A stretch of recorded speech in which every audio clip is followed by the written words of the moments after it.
Hello and welcome to my webinar here. I'm going to make sure that my camera is working okay and that my audio is okay too. All right. So can you hear me okay right now? You can just feel free to write in the chat if you can hear me or not. Okay, great. All right, thank you, Vignesh. Appreciate that. Thanks for attending this webinar. So I'm very excited about this webinar because we're going to learn about an important BEC topic, and that is on variance analysis. So a few topics that typically come up on the BEC exam that surprise students are IT topics and variance analysis. So I've spent a lot of time thinking about variance analysis, and I want to walk you through it step by step, walk you through the important formulas, and to have us also go through some practice questions. So we're going to spend this time together thinking about the theory of it and then going through practice questions for it. And if you have any questions throughout this webinar, you feel free just to type it into the chat, and then I'll get back with you. All right. So I want to start by just talking a little bit about variance analysis at a high level, because we can learn a few tricks here that are going to help us in other sections. So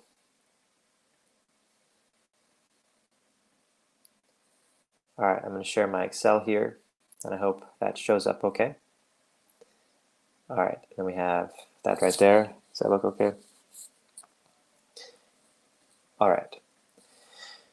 So we're going to walk through different elements of this variance analysis, and we're first going to talk about just an intro and some tips into it.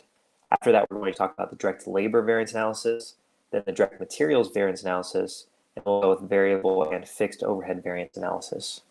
So let's first talk about what it means when we're talking about price versus efficiency, because we're always going to see a ratio as a variance analysis as like a price variance or an efficiency variance. So we're going to see for direct labor, you could have a price variance or an efficiency variance, and same thing with direct materials too. So when we're talking about the price analysis, we're talking about a change in the price of the elements going into that product. So if we're talking about direct labor, then it's the price of the labor that changed. So then we're looking for the difference between the budgeted price per labor hour and the actual price per labor hour. So that's how that works. With efficiency, we're worried about the amount that's needed to go into the unit. So in other words, how efficient were we? So if we're thinking about this in terms of direct materials, then it means, are we using more materials than we thought we would per unit, or are we using fewer materials? So that's what we're thinking about with efficiency. So price, you're thinking about the price difference, and efficiency, you're thinking about the amount that we need. So for example, if we think it's going to take us 1,000 pounds of steel to create an airplane and it actually takes us 800, well, then we were more efficient. So we're going to have a variable efficiency analysis. Some questions are going to say rate variance instead of price variance, but it's the same thing right here. And efficiency variance and quantity variance and usage variance are all the same way to say the same thing. Also, when you see standard amount, estimated amount, or budgeted amount, that just means the same thing as well. So that's just a few tricks to go in here with. And with that, what I want to do is I want us to take a look at a video, and it's going to talk about some initial tips for these formulas. We're going to take a look at this 5-minute video, and it's going to explain this a little bit better. It's a video that I created that kind of walks you through this. So I'm just going to pull that up right now.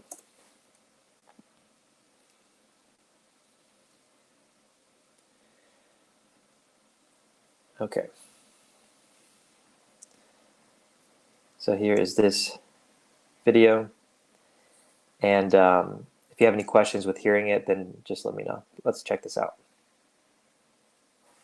So an important part of running a business is comparing how you actually performed to how you expected to perform. And when you initially start producing something, you have an estimate in mind of how much it's going to cost you. So you estimate your direct labor, your direct materials, and your overhead costs.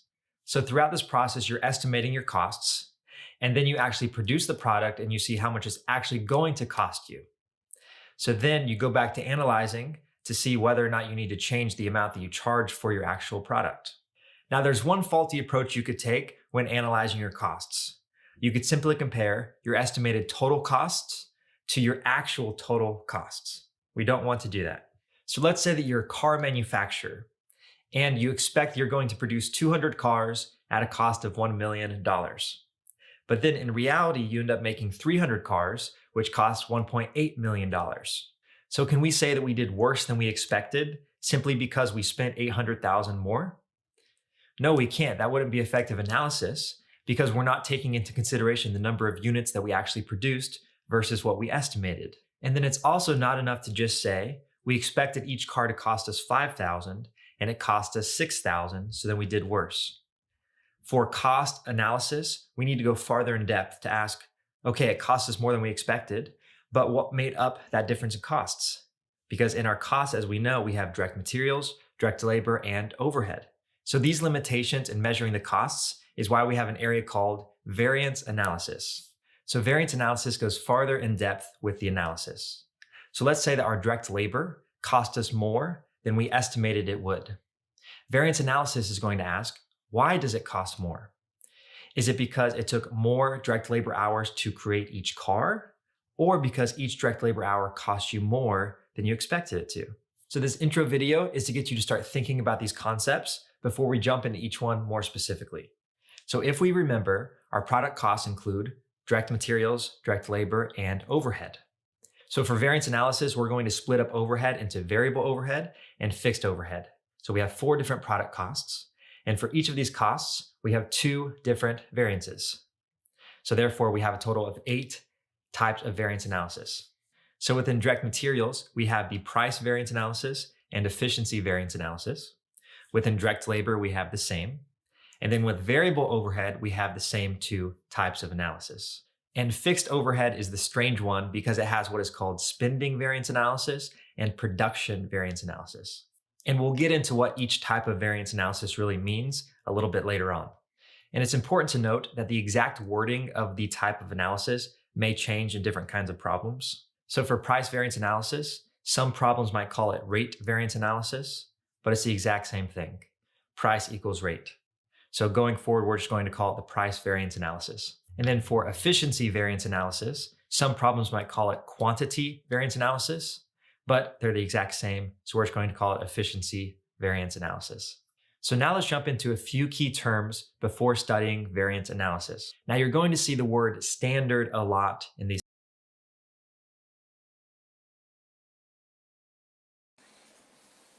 Okay, so I just wanted to show that intro there, just to be thinking about how similar those first 3 categories are, because we have the direct materials variance analysis, the direct labor variance analysis, and the variable overhead variance analysis, and they're very similar to one another. So I just wanted to highlight that. And with that, we're going to jump back into this explanation here. So let's check this out. So let's talk about how you figure out whether you have a favorable variance or an unfavorable variance, because you don't have to get to the very end of the problem to figure out that it's favorable or unfavorable. So here's the shortcut. So for a price variance, favorable means that we paid less per unit than expected. So for example, if we're talking about direct labor price variance, then that means that we paid less per direct labor hour than we expected. I hope that makes sense. And if we're talking about direct materials price variance, then it means we paid less per amount of materials. So let's say 1 pound of steel than expected, right? So it's just a matter of what we are measuring here. And for an efficiency variance, favorable means that we used fewer hours or materials per unit than expected. So in other words, direct labor efficiency variance. This would mean that we used, if it was favorable, it would mean that we used fewer direct labor hours per unit than expected. If this were to be favorable direct materials efficiency variance, then it means that we used fewer materials per unit than expected. So we're going to see these nuanced differences between them. And yeah, and if you have any questions about that, you know, you can feel free to put them into the chat. So I hope that those shortcuts make sense. Can you explain the favorable versus unfavorable shortcuts? Yes, so basically you're thinking about if it's favorable, that means it's better than you estimated it to be.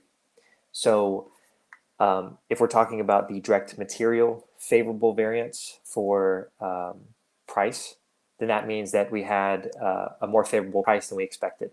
So that means that our estimated price is going to be better than the budgeted or the standard price is going to be. So that is how that works. And with that little introduction, I want us to go through a little quiz here to see how you're grasping the material. So I'm going to put this quiz here, and then just read through these, take a minute or two, and then put in your best guess. So I'll put my video on in just a second.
All right, I will go ahead and wrap up this survey here. And then we can talk through each of these items. Okay. So anytime we do practice question, we read the last sentence of the question first. This is going to help us create a filter for the question. So based on these variances, one could conclude that, all right, what are we concluding? The steel company estimated it would produce 2,500 units of its product. That is irrelevant to us, right? So the estimated number of units is irrelevant. We just care about the actual number of units that we made, so irrelevant. Each product was expected to require 7 pounds of steel and cost 25 cents per pound. Okay, so these are the standard amounts. 7 pounds is the materials, and the price is 25 cents. These are the standard or the budgeted or the estimated numbers. The company actually produced 2,600 units of its product. The accountant computed a favorable materials purchase rate variance of 300. So let's think what this means. Materials purchase rate variance. So usually we see price variance, but this is talking about the same thing. And it's talking about our direct materials. So in other words, we paid less for our direct materials than we expected to because it is favorable. So that brings us here. The actual cost of materials was less than the standard cost. That's what made this be favorable for the 300 variance. And it goes on to say, and an unfavorable materials efficiency variance of 150. So what that means is that we used more materials than we expected per unit. So that's the thought process. All right, now to the second question. It's asking us for the total selling price variance. We don't see that term come up too often, but what it means is that we're just going to take the total price differences between what we could sell it for versus what we actually do sell it for. And we have two products here, so we just add them up. So we have product A and product B. And once again, this estimated demand for the products is not relevant. So we just compare the differences in the prices of the bottles. So for A, they thought it would be $6, but it was actually $6.20. So that would be favorable because they're making more times the number of bottles for A. Then we do the same thing for B, and we would just add the two together. So when we add the two together, we would get 8,300 favorable. So because the product A would have a 1,600 variance and product B would have 9,900 variance. So, all right, with that, let's jump back to this lesson.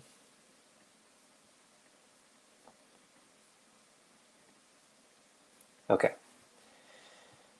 So let's talk about this direct labor variance analysis.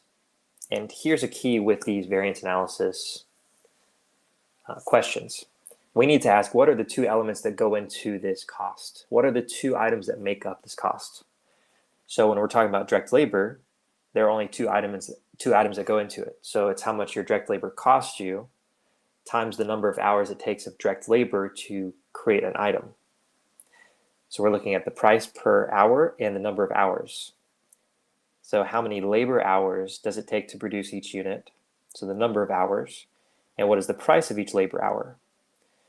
So if we're looking at, we're just looking at these two elements. So if we're trying to find the variance that's caused by the labor hours, that's going to be the efficiency variance. So that'll be the direct labor efficiency variance. If we're looking at the price differences, then that would be the direct labor price variance analysis, right? I hope that makes sense. So the direct labor price variance responds to the question, did we have to pay more or less per direct labor hour than we expected? So we're specifically looking at the direct labor hour price. So then we look at this formula down here. We're taking the difference between our actual price per labor hour minus our standard price per labor hour times the actual hours per unit times the total number of units produced. So just if we were to put in real numbers to this, let's say we're selling laptops, and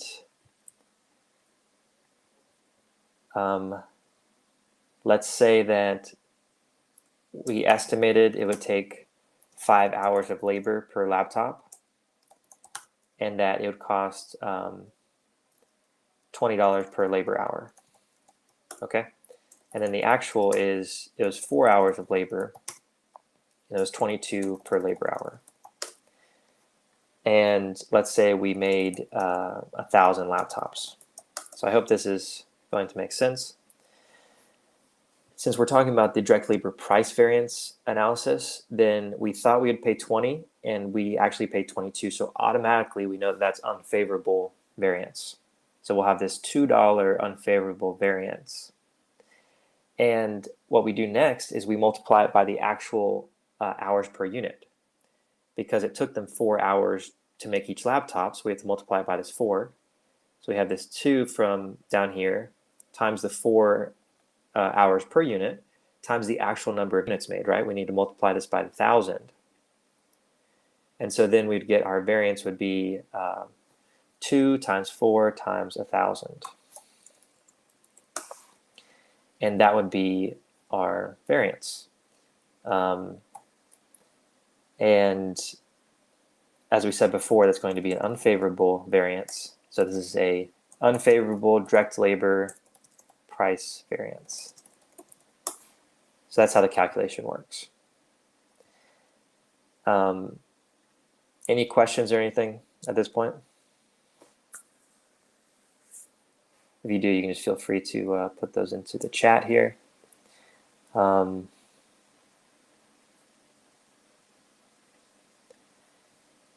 then what we'll do is we'll jump into the next formula.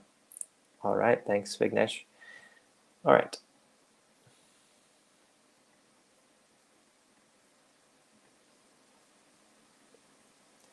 Okay, so now we're going to compare it to the direct labor efficiency variance. So here we're going to be focusing on this question of how many labor hours does it take to produce each unit. So we're not looking at the price, we're looking at the labor hours. So we're looking at, did we use more or fewer direct labor hours per unit than we expected? So here the formula is going to be the actual labor hours per unit minus the standard labor hours times the standard price per labor hour times the total units produced. So we thought that it would take 5 hours of labor per unit. So we have a 5 here, and then we subtract out the 4 that it actually did take, so we have a 1. So in other words, it took us 1 hour less than we thought, so it's going to be favorable, we know that. Now we go to the standard price per labor hour, this 20. And it's an interesting thing about the efficiency variance is instead of multiplying by the actual price, it's going to take the standard price. So you kind of just have to memorize that. So it's going to take this $20 standard price. And then the total units are going to be 1,000 units. So in other words, this $1 favorable variance times the price per labor hour times the units. So this here would be favorable direct labor efficiency variance. So now we've completed both of these for direct labor. So if they were to ask you for your total direct labor variance, you're going to net these together. So this is 20,000 favorable and this is 8,000 unfavorable. So what that means is that you're going to net them and it's going to be 12,000 favorable. So just the 20,000 minus this 8,000. And we would just say 12,000 favorable. So that's how that works. And we took so much time to go through that example because the exact same thing is going to apply for our direct materials. So let's now move to talk about these direct materials. All right. Direct materials, just like direct labor, there are only 2 costs that go into your total costs. So you are looking at the amount of materials that you're going to be using. So for example, how much in materials per unit do you need to create this unit? And you're also going to be looking at the price per unit of materials, right? So we were talking about these laptops, and let's say that we estimate that it's going to take 10, these are exaggerated numbers, but 10 pounds of steel per laptop, and it's going to cost us $10 per pound. Let's say that. And then it was actually 9 pounds of steel per laptop, and it cost us $11 per pound. So then if we are going to do the direct materials price variance, we're going to compare these two to get $1, and we see that it costs more than we expected, so it's $1 unfavorable times the other items. So that's what we'd be comparing for the price variance. If we're looking at the efficiency variance, we're going to compare this 10 pounds to the 9 pounds. So we had 1 pound. That makes us favorable because we used less in materials than we thought that we were going to use. So that's how that works. You just look at the two items going into it and figure out which one you're measuring. So the direct materials price variance responds to the question, did we have to pay more or less per measurement of material than we expected, like per pound of steel? So then the formula is very similar to the direct labor formula. The price per measurement of material, so in other words, $11, minus the standard price per measurement, $10, times the actual amount of material per unit, so it took us 9 pounds of steel per unit, so 9, times the total units produced, and let's say it was 1,000 laptops. So we had the variance of 1 here, the actual amount of materials per unit, 9, and then we made 1,000 laptops. So what that means is we multiply these together, and we have this 9,000 variance. And just like we said earlier, because we ended up paying more than we expected, then that means it's unfavorable. This is a direct materials price variance. Hope that makes sense. And the direct materials efficiency is just the same thing, to where we would be comparing all right, so we would be comparing the amount of materials per unit to see if we're favorable or unfavorable. So actual amount of materials per unit, 9 pounds. Standard amount, 10 pounds. So we had this variance of 1. Then the standard price per measurement of materials, so $10 times the 1,000 units.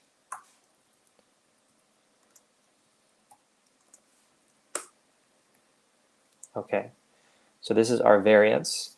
And we used fewer amounts of material than we expected, so this would be favorable direct materials efficiency variance. All right. So I hope that is making some sense. I want us to go through some questions now and kind of put this to the test a little bit. Okay, the $1 favorable, you got it. Okay. Yeah, so that's something to not get caught up with on these questions, because it doesn't matter which one you put, because you can't have a negative result. It's just going to be favorable or unfavorable, but it doesn't matter what you're subtracting. So it doesn't matter which one you subtract first. So that's good to keep in mind. And let's take a look at this next survey. All right, I'm gonna give you a couple of minutes to look at these 3 practice questions and give it your best shot here.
All right, so I hope those few practice questions helped out. So let's just talk through this first one here. We don't have time to go through all of them, but let's talk through the first question. What amount is the company's direct labor efficiency variance for last month? Okay, so efficiency and direct labor. So we're kind of creating those filters in our minds. A company's standard costs for direct labor are as follows. Standard quantity, okay, 1 hour. So we're going to definitely pay attention to this because we're looking at direct labor efficiency, right? Standard price, 15. All right. Last month, the company produced and sold 100 units and used 110 direct labor hours at a rate of 16 per unit. So we need to figure out the difference here between the 1 hour that they expected to take, and it actually took them 1.1 because they sold 100 units using 110 direct labor hours. So in other words, you have this 0.10 difference to where they thought that they would use 1 hour, but they used 1.10. So it's going to be unfavorable variance. And then we know that with these, we're going to multiply them by the standard rate. So we're going to take this $15 times the 1.10 times the total number of units. So we had 100 units. So then we get to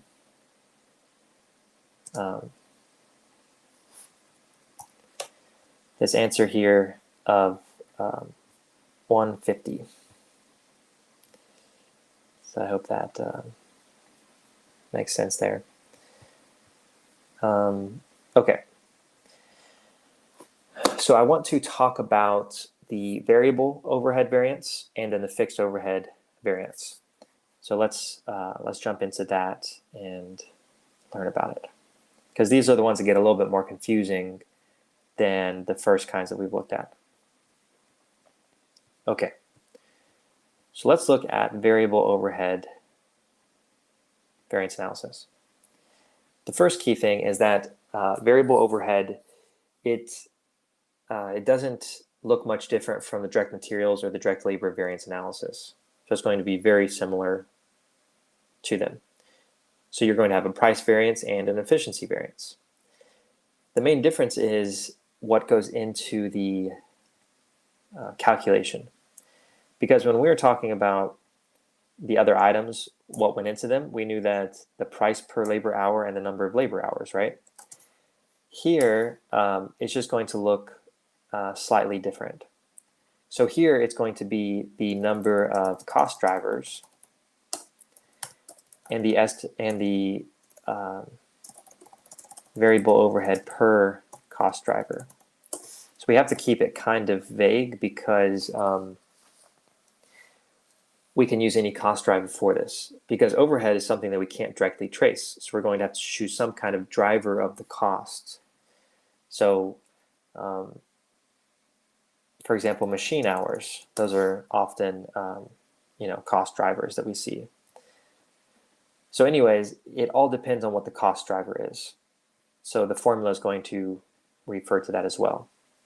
So the formula is the actual variable overhead cost per one cost driver, like per machine hour, minus the standard variable overhead cost per one cost driver, times the actual amount of the cost driver per unit, so how much of that did we use per unit, times the total number of units produced. So to put a situation here, let's continue with the 1,000 laptops. But let's say that we think that we're going to have $1.50 of variable overhead per one machine hour. So each time we're running a machine, that's what it's going to be. And we think that it's going to take us 5 machine hours to make a unit. And then it actually is 120. And it takes us 6 machine hours. So what does this mean here? All right, well, the actual variable cost per one cost driver is it actually cost us 1.2, and the standard is 1.5.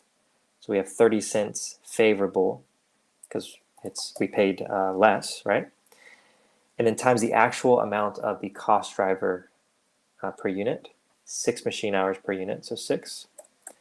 And the total units, 1,000. So we're going to have this favorable variable overhead price variance of this 1800 right here. I hope that makes sense. And the efficiency variance, here we would take the actual number of cost driver per unit, so 6 compared to the 5 that we thought it would take us, right there, times the standard rate. So with efficiency, we're looking at standard rate, 150, and the number of units. So we have this, this difference of 1.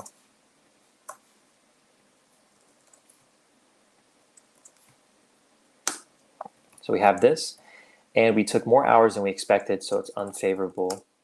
Variable overhead efficiency variance. Pretty lengthy. Okay. And what I want us to talk about here is the odd one in the category variance analysis. And that's for fixed overhead variance analysis. It looks very different than the other forms because fixed overhead works differently than the other kinds. So we've been asking what goes into these different numbers. And for fixed overhead, what goes into it? Well, fixed overhead is something where you take an allocation rate that you calculate times the number of units that you produce, and that's going to be how much fixed overhead you allocate. Now, if you remember, fixed overhead means that it doesn't depend on the amount of activity. Variable overhead does, which is why we can choose a cost driver, but fixed overhead does not. So yeah, just keep that in mind. And we have two variances here. We have a spending variance, which is not to be confused with the price variance. And we have volume production variance. Spending is very, very simple. But before we get into it, let's expand this idea a little bit. So you allocate overhead based on these two elements. So this allocation rate is like this. Whenever you figure out how much you're going to allocate a fixed overhead, you're going to take your total estimated fixed overhead costs divided by your total estimated number of units. And that's going to be your allocation rate. So if we thought that we were going to have 10,000 in costs and we thought we were going to make 100 units, well, that's simple. Every unit that we make, we're going to allocate $100. So that's our allocation rate right there. So we think we're going to make 100 units, but what if we, let's say we actually made 110 units and they actually cost us 12,000 for the fixed overhead. So in other words, we allocated 110 of units. So this $100 here, we didn't just allocate this times 100 units. We multiply it by this times 110 units. And this is where it gets strange. This variance we're talking about is this volume production variance. And if you produce more units than you budgeted for, then you will allocate more fixed overhead costs, so that's favorable when it happens. So we thought we were going to make 100 units, and we actually made 110 units. So that's favorable fixed overhead volume production variance. It's favorable because instead of allocating 10,000 like we thought we would, we're allocating 11,000. So that's how that works. And then for the spending variance, you're looking at how much do we think we would spend versus how much do we actually spend. So it's simple. So we thought we'd spend 10,000 and we actually spent 12,000. So that would mean we have a 2,000 unfavorable fixed overhead spending variance. So we would have this variance here. So this top one is very straightforward. The total amount you thought you were going to pay for them versus what you actually did. So here we paid $2,000 more. So then that would be unfavorable. And then we go to this fixed overhead volume production variance. And we're trying to see how many more units we produce than we actually thought. So then if we produce more units, then we allocate more fixed overhead, which is a favorable element. So that's how the fixed overhead part works. So you have to think about it a little bit differently, but if you break it up into how you figure out your allocation rate, then that can really help. So with that, let's look at just a couple of practice questions here.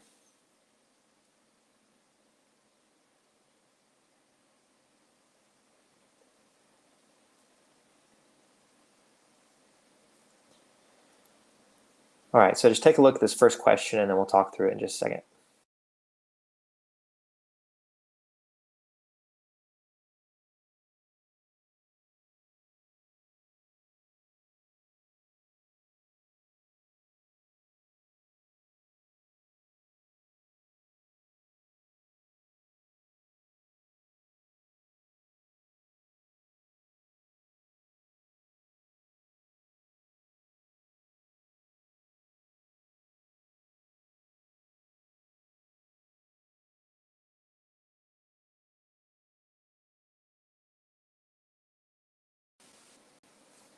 Okay, so let's talk about this here. Let's just talk about this first question. So what impact does this have on the variable overhead efficiency variance? So we're looking at variable overhead and efficiency. It says Coffee Co. applies this variable overhead using the cost driver of direct labor hours. The company realized that it has an unfavorable direct labor efficiency variance. So it has unfavorable, so what that means is that they are using more direct labor hours than they thought. And because that's their cost driver, that means that they're also going to have an unfavorable variable overhead efficiency variance because it's based on the variable overhead rate. So that's how we need to think about this kind of question, is because it's based on the cost driver, then it too is going to be unfavorable. So that's why we get to answer choice D. The variable overhead efficiency variance is unfavorable.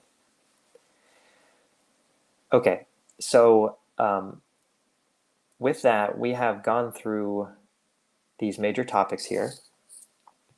And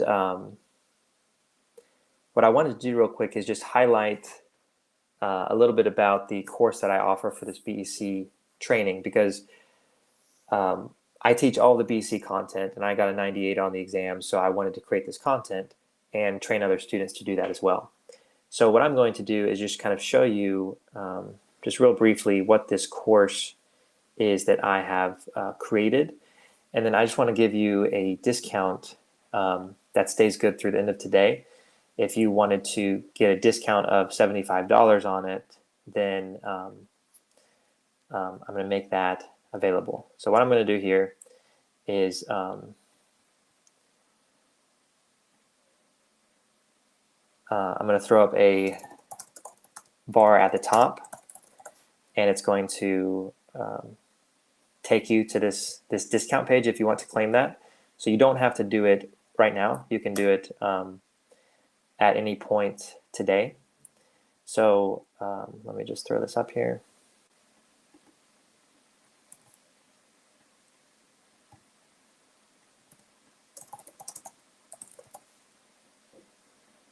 Okay, so you should see that at the top, and you can click on that and then get that discount. So it would be $174 for the course.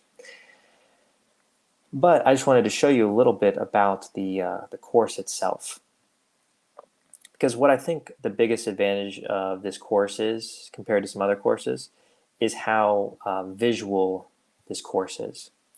So what we're going to do is just take a quick look here to give you an idea.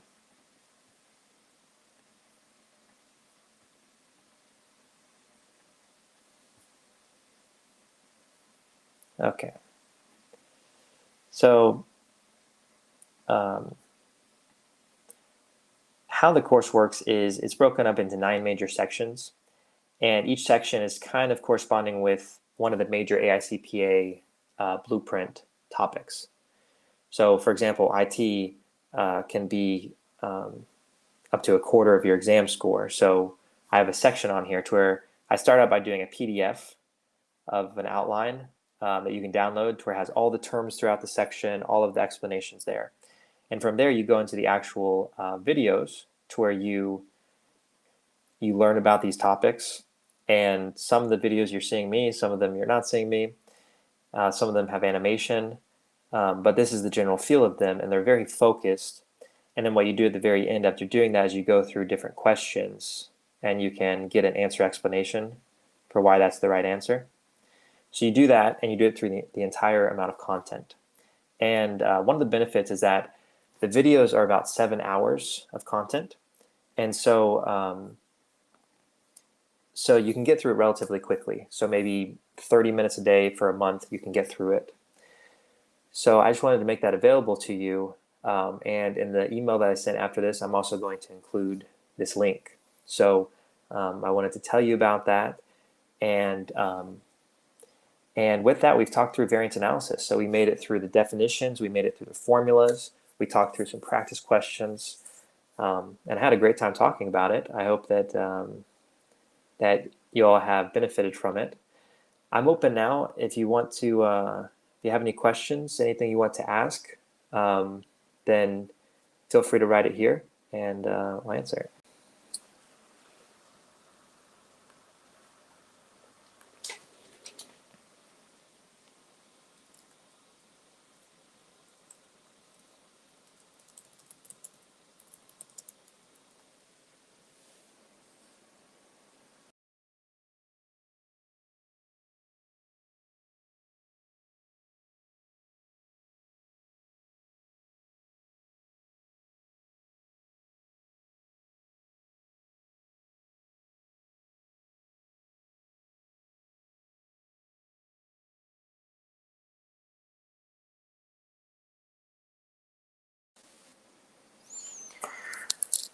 All right, so what was the production volume variance analysis? So when we think production volume, we need to think about fixed overhead. It sounds strange, but it's just called production volume.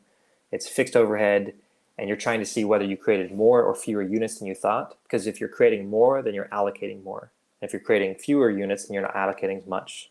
So that'd be unfavorable fixed overhead production volume variance analysis. So yeah, good question. Oh, thank you very much. Thank you very much, Vignesh. That's great to hear. I really wanted to just make it a little bit more clear. Yeah, so some other cost drivers. Great question. I'm just going to type them out here in this chat. So we talked about machine hours. The other biggest one are direct labor hours. So almost every question is going to say machine hours or direct labor hours. I haven't seen any other ones apart from that, but so you're just thinking about direct labor hours and machine hours. Yeah. All right, what other questions are there?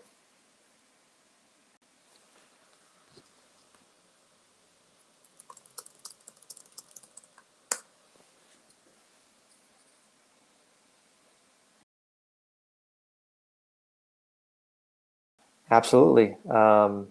Yeah, my pleasure. It's been fun just to talk about these topics. I love the BEC exam and love going through it. So yeah, thanks for coming. And I'll send you a follow-up email to where you can get this discount for the rest of the day. And you can just follow up if you have any questions. But apart from that, thanks so much for watching. And I will talk to you later. Thanks.